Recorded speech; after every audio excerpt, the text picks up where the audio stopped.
અંકલાવ વિધાનસભાના બાવળગામ જિલ્લા પંચાયત વિસ્તારના મોટી સંખ્યામાં આગેવાન શ્રી નગીનભાઈ ચંદુભાઈ સોલંકીએ કોંગ્રેસને જકારો આપી સાંસદ શ્રી મિતેશભાઈ પટેલની આગેવાનીમાં તથા કેબિનેટ મંત્રી શ્રી રમણભાઈ સોલંકીની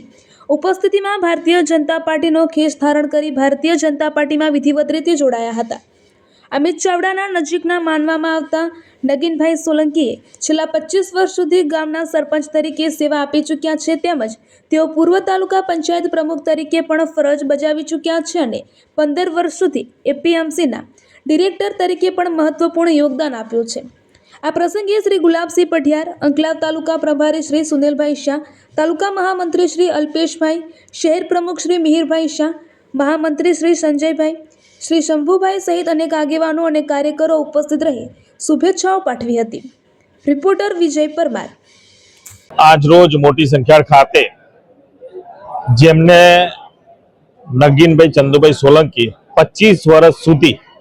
ગામનું સુકાન સંભાળ્યું હોય, સરપંચ તરીકે રહ્યા હોય, અત્યારે પણ એમના સુપુત્ર સરપંચ તરીકેની જવાબદારી નિભાવી રહ્યા છે। આંકલાવ તાલુકાના એપીએમસીના 15 વર્ષ સુધી જે ડિરેક્ટર રહ્યા હોય,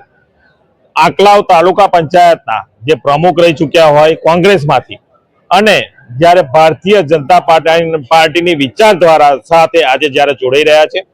મોટી સંખ્યામાં આજે મોટી મેદનીમાં એમના સૌ કાર્યકર્તાઓ જોડાઈ રહ્યા છે, ત્યારે ભારતીય જનતા પાર્ટીમાં અમે એમનું હાર્દિક સ્વાગત કરીએ છીએ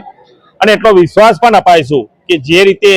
આદરણીય પ્રધાનમંત્રી નરેન્દ્રભાઈ મોદી સાહેબની વિચારધારા સાથે જોડાઈ રહ્યા છે, એમને ક્યાંય અન્યાય નહીં થવા દઈએ। ભારતીય જનતા પાર્ટી એમના દ્વારા આંકલાવ વિધાનસભામાં પણ જે વિકાસના કામો છે એ વિકાસના કામો પણ પૂર્ણ કરશે। ખરેખર જોઈએ તો આપ સૌ જાણો છો કે નગીનભાઈનું કોંગ્રેસમાં કેટલું મોટું પદ હતું, એ પદ છોડીને જ્યારે ભારતીય જનતા પાર્ટીમાં આવતા હોય ત્યારે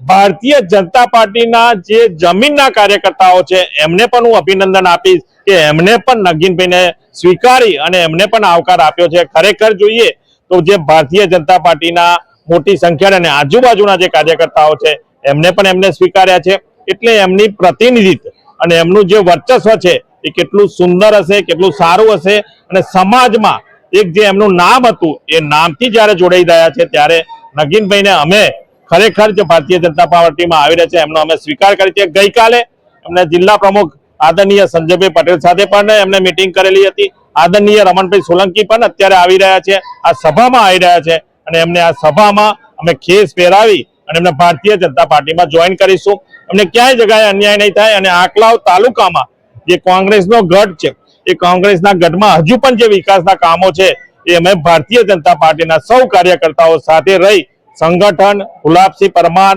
ગુલાબસિંહ